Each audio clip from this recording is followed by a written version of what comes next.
of Windows and Current Affairs, and today we're going to be embarking on the steps taken until we reach the upcoming COP27 awaited, long anticipated, important event that is going together world's countries and also leaders and experts. Today also amongst the many steps taken in preparation for COP27, many initiatives, many trials and many steps taken. Today we're going to be talking about the launching of the digital platform in preparation for the COP27. Of course, it is targeting, of course, climate change, and it is a collaboration between the World Bank and the Arab League.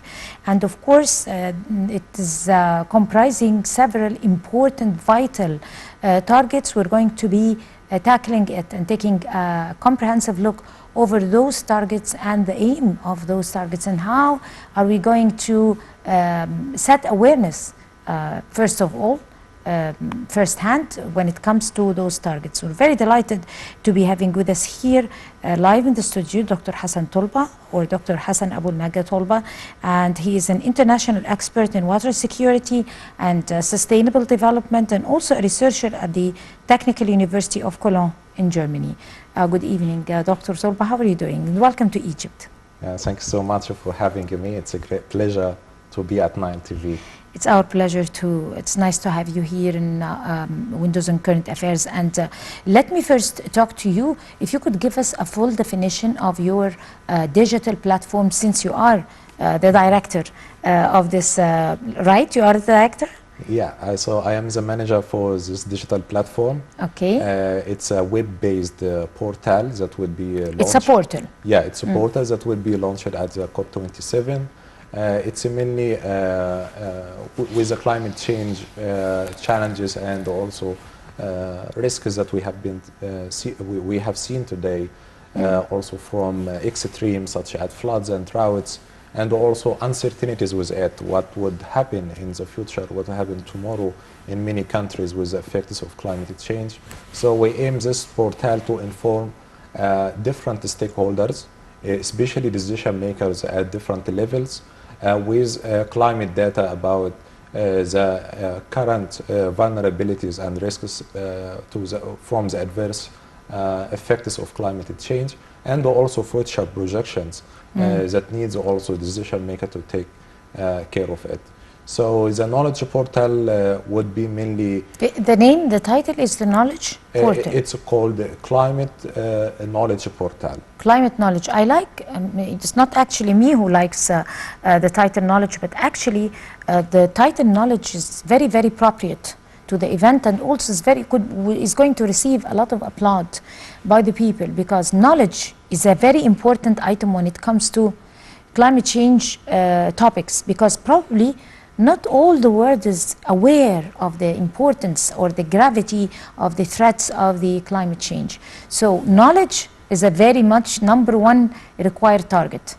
So the title is the climate change knowledge. Yeah, exactly. If you could tell us the targets, I mean, and then we are going to talk in detail. Yeah, so with this climate knowledge portals, it contains regional and also country-based information about different risks and also vulnerabilities from climate change, such as floods, droughts, heat waves, but also impacts on different sectors like water and food and agriculture sector, and also tourism. It affects everything around us, especially the whole 17 Sustainable Development Goals, starting from ending poverty, health, education, and also till we reach to partnerships. And this is very clear, very important for us, especially in Egypt and the Arab region, since they are the most water scarce regions of all, and also they are the most vulnerable regions among different regions.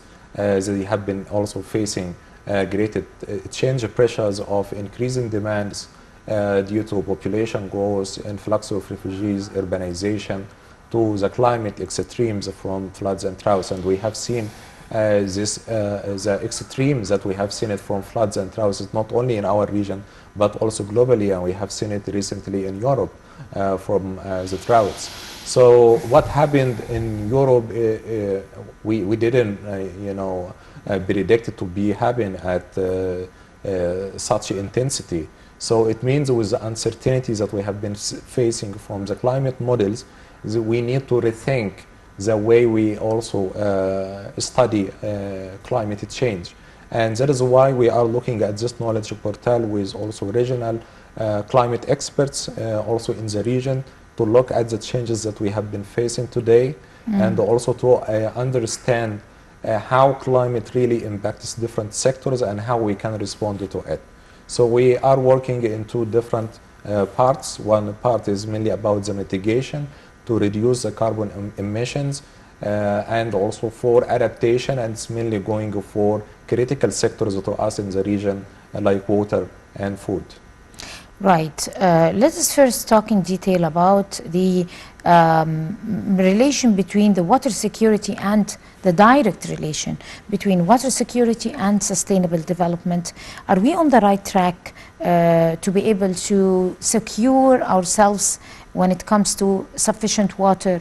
These are very vital issues in life. Without it, life on Earth is going to be impossible. So the scarcity of water is one on top of the sustainable development goals, and we should be by 2023 be able to find solutions and sort it out as a problem. So talk to us about the direct impact of the water security and the sustainable development goals. Yeah, so water security, when it comes to the goal number 6, which goes for water, to ensure the availability of water and also the sustainable management of water resources. It's an integral part, so it's the heart of the sustainable development goals. So it means if we cannot achieve the SDG 6, we cannot achieve the sustainable development goals. And according to the UN reports, recent report, that the world is off track to almost all water-related sustainable development goals. So we need a new paradigm to change the way we manage water today, as we use linear systems of use and dispose, to use water once and throw it away, and use the high drinking water for around use. And we have a great examples here in Egypt about also the big projects to reuse water as a really an integral part of the whole water system. Also, we need also to change the way we finance also water, because the capital investment of today is not enough. It's also like climate goals. The current also finance is not enough to meet the targets for climate, and also all this impacting the society and also impacting socio-economic development. So in terms of climate, in terms of water, as an integral part of different sectors like energy,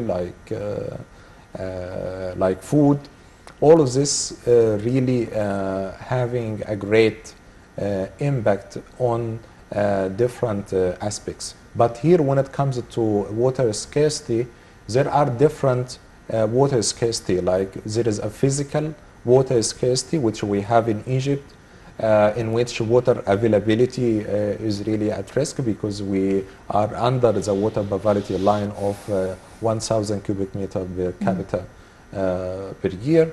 And there is some countries which they having this was affected lately, or this has been going on for a long time? We already, in the increasing demands that we have because today, of the overpopulation. And the overpopulation, and also with climate change. Now we have around 600 cubic meter per capita, so we are under the water poverty line, and we will reach soon to the 500, which means that we have absolute water scarcity. In the case in Egypt, we have a continuous water supply, so you open your taps, you find water all the time, but this is not the case in most of Arab countries when they have intermittent water supply, in which people receive water only once or twice per week, like in case in Jordan or in Lebanon, and they have to invest in roof tanks. when it comes to economic water scarcity, this is what is happening in Africa. They have a plenty and really plenty of water resources, but they don't have the capacity to really to reach to access to a network, and also lack of infrastructures and the finance for it. And today we have... So they cannot store it. They cannot make any use of it. Yeah, because there is a lack of investment for it. And this is, this is a differentiation between countries which they have, even they could have both physical and economic water scarcity. We have it here in Egypt, but Egypt really has a great example that we need to learn from it in terms of water management. Because, with the physical water scarcity, we're still having access to achieving the SDG 6 for access to safely managed water and sanitation. So 98% of our population is really have the access to water systems. But globally, when it comes to this, you would find 2.2 billion people don't have access to safely managed water, and 4.2 billion people don't have access to safely managed sanitation. And the impact is, this is what is happening in Africa, when you see also many people they have a plenty of water, but they can't make good use of it. And that is why they have the scarcity and they have intermittency of water supplies. Observing that situation, you allow me to interfere, that would draw the attention to anybody who's observing the situation, is that would point out to the fact that there is a dire need of an urge to bring all those parts together and form one kind of a united collaboration in which all countries in the continent would work on making how to produce the best plan to be able to let the water go to its beneficiaries and make the best use of water and store it, and make the best use of it, because this is a waste of water on one side, and there is scarcity on the other side, and deficiency in management. I mean, there are several issues that should be studied. Exactly. Even with the increasing demands, also there will be an increasing demand for water from all countries. And the thing for water is really because water is really transboundary and knows no borders of today from countries. So this is really there is really an important for all countries to cooperate together, especially in transboundary issues. And this is needs from us, more diplomacy, water diplomacy, and these things to understand also the needs and to understand the vulnerabilities that we have today from water scarcity. And the climate change even will intensify the challenges that we have today, even from floods or droughts. We have seen what happened also in Sudan from floods, and had impacting not only people, but impacting health, infrastructures, and the whole economy. So it's really an integral part of the national security. So this is very important to deal with water and climate as an integral part of national security, and to deal with it and putting it on the front of us when it comes to our policies and the collaboration also with other nations. But let me tell you also that when you mention droughts have been a very common incident that has been on in the media outlets. It was not only in the continent, but it was also, in countries in the continent like in Sudan, but also in Pakistan. There were droughts in other countries. So droughts are becoming very common. That draws the attention to some phenomena that are not really usual, but are becoming usual. Explain to us this phrase. So this is all of it. It's mainly as an impact from the climate change. What happens to what happens I will come to the Paris Agreement, which all countries commit to reduce the greenhouse gas emissions. Actually, the world is off track when it comes to meet the target of 1.5 Celsius degree to reduce the temperature. And what happened, you would find increasing water temperature, in addition to droughts, in addition to the desertification. This all have impacting many countries. And this what is happening is mainly increasing the hydrological cycle, which means the water cycle. So it means more evaporation. So you would find also more droughts. Some places you would find that they have droughts, and they have also some Is that the desalination? Desalination? No, I mean desertification. Okay. Desertification I mean means also for land the evaporation degradation. that happens on surface of water, and then it Exactly. and it creates the rain, and then it increases the level of water and all that. Yeah, there is a drought, and therefore increasing water temperature. So it means more evaporation for water. And also when it comes to desertification, it means the land degradation that happened also from climate issues or from even human-made activities. Interference of human activities. That is 100%. Yeah, this is exactly what we need for also for green economy to build on it. And this is with acceleration for the water cycle. You would find it changes in many places. And all the climate models with its uncertainties, it's also predicted that we will, in the future, if we cannot, if we don't really reduce the greenhouse gas emissions and commit to the Paris Agreement, we would really suffer a lot. And you would find the poor people will hit first and the hardest, especially in developing countries. That is why Egypt emphasized at the COP27 for all developed countries and also for the whole world to commit to climate adaptation and mitigation, and also to compensate developing countries from the loss and damage that happened from the adverse effects of climate change. So this is our really the main priorities for us in Egypt to put it in front of all leaders at the COP27. First, to reduce the greenhouse gas emissions and to pledge to reducing the carbon emissions. And second, mainly about increasing adaptation, especially to critical sectors like water and also agriculture. The third also about compensating the developing countries with the loss and damage that have been happening, because you know in our region we don't emit too much greenhouse gas emissions comparing to developed countries or industrial countries, namely like USA or China or even Europe. So they need also to, in terms of also equality, to compensate those countries. And besides this, there is need also to foster cooperation and a holistic approach to deal with the challenges that we have been facing from climate change. So climate change doesn't belong to a specific ministry. It belongs to all of us, to all ministries, and also to all the stakeholders, and also to all communities. Because we have seen already the effects. That's true, and also to citizens on the first place, because once citizens are not fully aware of the dangers and the side effects of climate change, then nothing is going to change, because the first enemy to the environment, I'm sorry to say, is human being. Human greed, economic greed, the deforestation, the endangered species, the use of toxic materials inside urban communities, and all that.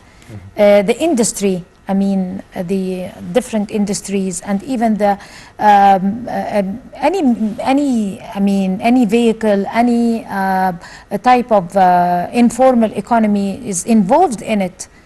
Some type of a threat to the climate. So once we do not set awareness amongst citizens or amongst economists or investors, then nothing is going to be achieved. Yeah, citizenry. Do you agree with that? Yeah, for sure, because citizen really plays a great role in the climate agenda, because they can also ask their also governments to act for climate actions, because they are impacting the environment, they're impacting also everything around us. And in terms of raising awareness, they could also play a great role in both in climate mitigation, as you said, also to use electric cars, or to use to go away from the fossil fuels. In terms of also in water, to reduce the consumption, which is very high also in many areas, and in our daily use. This will also reduce the emission. In dealing with also with the waste, and also reducing the emissions out of it. And there is also a great part when it comes to increasing the resilience of people, because we don't use even to be hit really hard from climate change like this. What happened also in Europe, it will change the lifestyle of the citizens in Europe, because with the impacts of climate change, it would be also impacting many citizens, and also many people in developing countries, especially in Africa. So we might see in the future more immigration from Africa to our countries, to up to Europe, and this would really put a great pressure on many countries to meet many challenges of today. So as we have seen now, the challenges from many global trends and also events, from Ukraine, Russia crisis, the military confrontation between Russia and Ukraine. And all this, impacting what is really is needed. So we need even also to increase the finance, because we and enforce the laws also. And enforce also the law for this, and they encourage also, like you said, it requires some other ministries, not only ministries of environment and exactly, but also some experts agreed on the fact that Africa in particular, the continent is the number one continent that is prone to the climate changes and threats of the climate changes. My question to you is, until when, or when will it be enough for this continent to say enough is enough, and things are going to explode, or it's going to be, we're going to reach the red line? How dangerous is the situation when it comes to the climate change issues inside Africa, and is it really in danger more than any other countries, and why? Yeah, Africa is in front of many challenges, from climate issues and extremes, like from floods and droughts, but also from water crisis. Besides the lack of also infrastructure, and the lack of services for them. But not Egypt, when it comes to infrastructure. Yeah, exactly. So there are many challenges when it comes to sub-Saharan Africa, or really in upstream countries in the Nile Basin. Exactly. So all is just challenges that comes from mismanagement of water resources, lack of also of visions when it comes to ensuring water and food security for all. One of the major also part is about collaboration and cooperation, because no one country can really achieve water and climate security alone. So we need to cooperate all together in order to manage the resources wisely, and this is very critical for Africa and for the future of Africa. The challenges comes from also Africa. There's really lack of also of investment, of job opportunities. So we see more African also, they are immigrating from their country because they don't have like the means to sustain their life, and impacting even the whole sustainable development goals, especially for poverty. And that is why there is a need for, I call it for 5 eyes. And health crisis. Yeah, for health crisis, even from water-related disasters. That is why we need the 5 eyes. First, about integration and implementing the integrated water resources management, and dealing also with water and climate as really as a cross-cutting issue that needs to be managed wisely, and having a policies for it from different ministries, not only from the ministry. If we are talking about water, it needs also other ministries. So water is actually not a sector. It's a connector that connects all these sectors together. The second about the institutions and the role of an institution to reform themselves, because you would find in also in many African countries, institutions are not efficient enough to deliver what is really needed, and they need to reform themselves and also to provide policies that sometimes really, because of corruption. It's a part of lack of governance and lack of governance. and also the enforcement of law, and the dealing with it as also with a holistic approach. Infrastructure, which also I mean also resilient infrastructure. So we have seen in Egypt the good example that is really needed from developing countries, with also maximizing the development that comes from also infrastructure, and there is a great also opportunity to achieve sustainable development, because you know, if you have an infrastructure or a roads, it opens for you different opportunities that comes from job creation, that comes from also ensuring food security, because you need also the transportation to also to transport the food, and also to reach different also places. And the other part about innovation, which is really needed. Innovation not only from technology, but innovation through new partnerships and also new sources of finance. Because the capital investment of today is not enough, and we have to do we have really to increase the finance from different sources, especially counting also in private sector. And also improving and the efficiency. NGOs and international organizations. Exactly, also. increasing the ODA, the official development aids, and also the mobilizing domestic resources in order to ensure water and also food and climate securities. And the last part is mainly about information, which we talked in the beginning about the knowledge. Information and also the digital transformations of such sectors will play a great role in the future, and also to ensure water and food security. So we need the information to make informed decisions, and also to understand the system, because we cannot manage what we cannot measure. So this is very critical for us in terms for climate, and for also for water, and for critical sectors also that that is really having a great impact on our life, from agriculture, from energy sectors, like from health, and also the education, which is really needed also to raise awareness about new things to us, like climate change.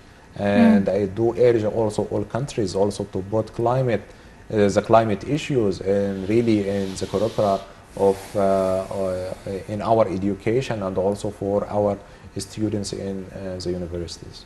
But that would take us to another part, or to another question, which is you've mentioned a lot of very important issues that are each depending or have its impact on each other. I mean, they are reasons for each other. Food security is it has a direct impact on agriculture. Agriculture has a direct impact on I mean, the water scarcity has a direct impact on agriculture, which has a direct impact on food security, that has a direct impact on health crisis, and many other issues. My question to you is that, do you think that the COP27, upcoming COP27 2022, and expected in November in the Red Sea Resort of Sharm el-Sheikh, is going to be able to sort out problems, those problems, all of them? It's going to find full solutions for all these issues?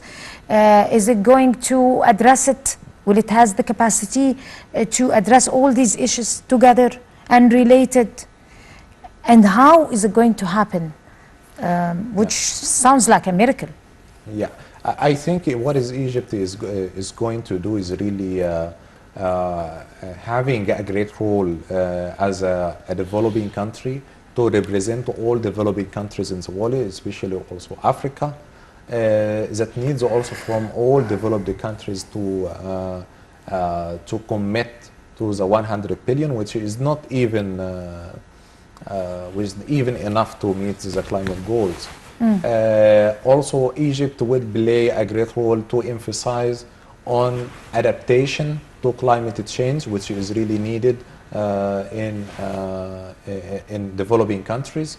The second is mainly to increasing the finance for climate, and we see today that many countries also needs many investment in order to adapt to climate change. The third is mainly about increasing or compensating the loss and damage that have been happening in our region or in developing countries. And the COP27, you would having also different pavilions or different days for critical issues like water and also food and energy. So these are the sectors that we count on them in order to really to adapt or to mitigate to climate change. So when it comes to mitigation, we need to reduce the greenhouse gas emissions. So we are working in the energy sector in order to also to reduce it, but also for adaptation, a major part when it comes to agriculture and also water. Mentioning the energy right now, and since we only have less than 5 minutes left, we need from you also to give us your full assessment, your very professional assessment of Egypt tackling of the file of energy, and how far have Egypt reached? Yeah, I think what is Egypt is really having from today on the energy security is mainly coming from really a holistic approach to achieve it, coming from the diversification of energy sources. So we have different sources of energy, and this is really a key part when it comes to ensuring the security of the resources. We also doing the same when it comes to water.